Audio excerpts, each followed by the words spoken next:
truckdriver101.com. So what I want to talk today about is cheap schools. Now, a lot of guys go to cheap schools like dump truck haulers, smaller truck delivery guys. They'll go to cheap schools, and that's not a big deal because those guys who go to cheap schools, those dudes are they already got experience delivering, doing things like that. They just need a 53-foot tractor trailer experience that some company requires them to have usually.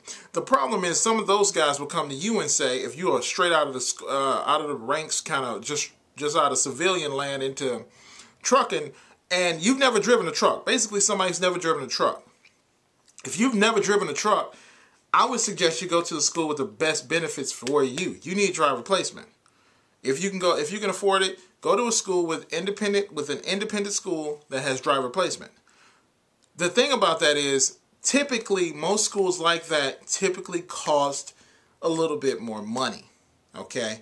Because you got to look at it this way. If I own a school and I charge you $1,200, I've got to cut something to make that meet the bottom line. I got to pay for fuel. Fuel is $4 a gallon. Okay? I've got to pay for facilities and insurance and all these things and make a profit. So the reality is, if I charge you $1,200, it's either going to be you and 18 people, right? Or I'm going to teach you, in a mud lot, or I'm not going to have any kind of driver placement or any kind of office help at all for you. There's going to be something in the game to screw it up. Okay? Now, if you decide to do that, to go the cheap school route, find out what the screw is in the game.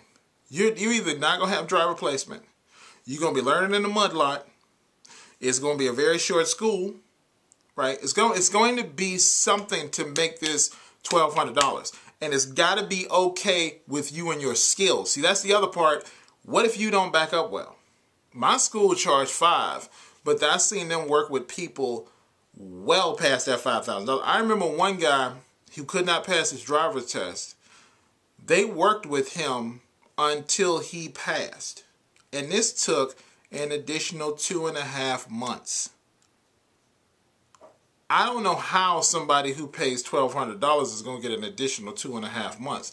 I'm not saying there aren't schools like that that may have the driver placement and everything for $1,200, but then they got to make their money off volume here because there's only so many different ways to make money. You understand what I'm saying?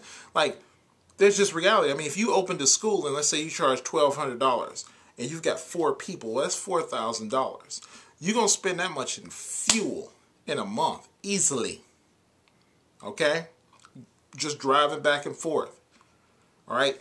So how is that person going to make it add up? I don't know, right? And yeah, there could be some exceptions to the rule.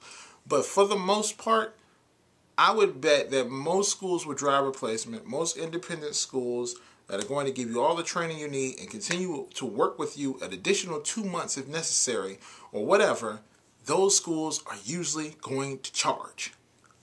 Just the way it is. All right, so a lot of guys will tell you that, go to a cheap school. Make sure if it's cheap, what the screw is and you don't mind it. If you go to a cheap school, you better know that the risk is you lose your $1,200 and they'll still say you can drive even though you can't back up because they're only going to work with you for so long before they just say goodbye. Okay?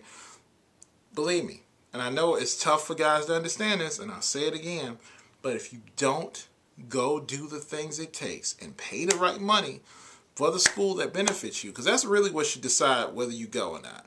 What benefits? Do they have a driver placements? Will they work with you until the wheels fall off that truck? That's the biggest benefit. All right, guys, truckdriver101.com. I'll talk to you guys later.